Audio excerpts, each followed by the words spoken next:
All right, let's get into a story that is so twisted, so dark, you're gonna have a hard time believing it's real history.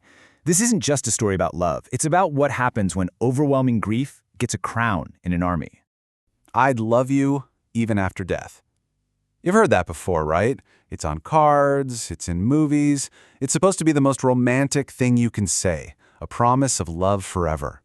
But what if I told you history gives us an example of someone who took that literally? This isn't a beautiful promise. This is a story about what loving someone after death actually looks like. And trust me, it's not a love story, it's a warning. So, let's meet the people involved. First up, we have King Pedro of Portugal. And by all accounts, this guy was an absolute menace when it came to love. The object of his all-consuming affection, a noblewoman named Inés de Castro. And when I say all-consuming, I mean it. This wasn't just a crush. Pedro was obsessed. This was the kind of love that makes a future king ignore his duty, ignore politics, and yeah, even ignore direct orders from his own father. And see, that's where the trouble starts. In the chess game of royal families, love is a liability. Pedro's dad, the king, saw Inés as a huge problem. Her family had power, and a marriage could totally upset the kingdom's stability. She was, to put it mildly, not the right choice for a future queen. So you've got this collision course, right? On one side, you have Pedro, who is willing to burn everything down for love.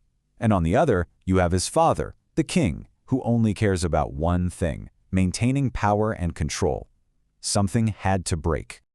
As Pedro just kept pushing back, the king's annoyance turned into actual fear. This wasn't just some forbidden romance anymore. It was a threat to the throne. So he decided to solve the problem, permanently. He was calculated about it. He waited until Pedro was away on a trip, totally unable to protect Inés. And then, he gave the order. 3 assassins were sent to find her. And just like that, it was done. No trial, no exile. They found her, and they murdered her. A political problem solved. But what the king didn't realize is that he'd just unleashed something so much worse. Can you even imagine being Pedro?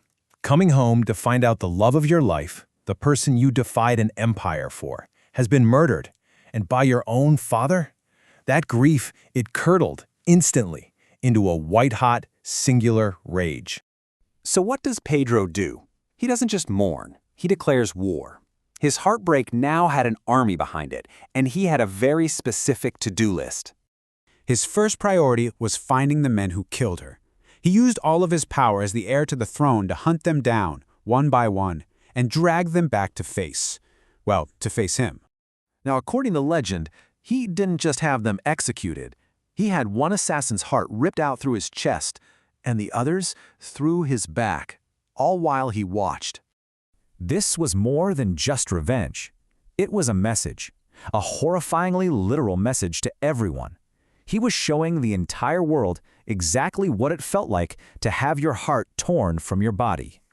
You'd think the story ends there, right? A brutal revenge, and that's it. Oh no, we haven't even gotten to the most insane part yet, because years later the old king died, and Pedro finally took the throne. And this is the moment everything goes completely off the rails. Because now there was nobody left to stop him, no one to tell him he was going too far. His grief and his obsession now had the full, unchecked power of a kingdom behind it. So what does he do with this power? He orders Inés's body to be dug up. He has her rotting corpse dressed in the most beautiful royal gowns, and then he places her on the throne right next to his. And the final step? He forces every single noble in his court to line up, one by one, and kiss her skeletal hand, pledging their loyalty to the dead queen. I mean, just stop and think about that. Put yourself in that line. Your king, the guy who is famous for having hearts ripped out of people, is staring at you, telling you to go kiss a corpse. What do? You do it. You walk up there and you kiss her hand, because you know what happens if you don't. So what on earth is the point of all this? What's the takeaway from this horror story? It's a lesson, a really stark one, about the terrifying mix of deep, powerful human emotion and absolute unchecked authority. And you know what the wildest part is? Besides all this, Pedro was actually a pretty good king. He was known for being fair and just.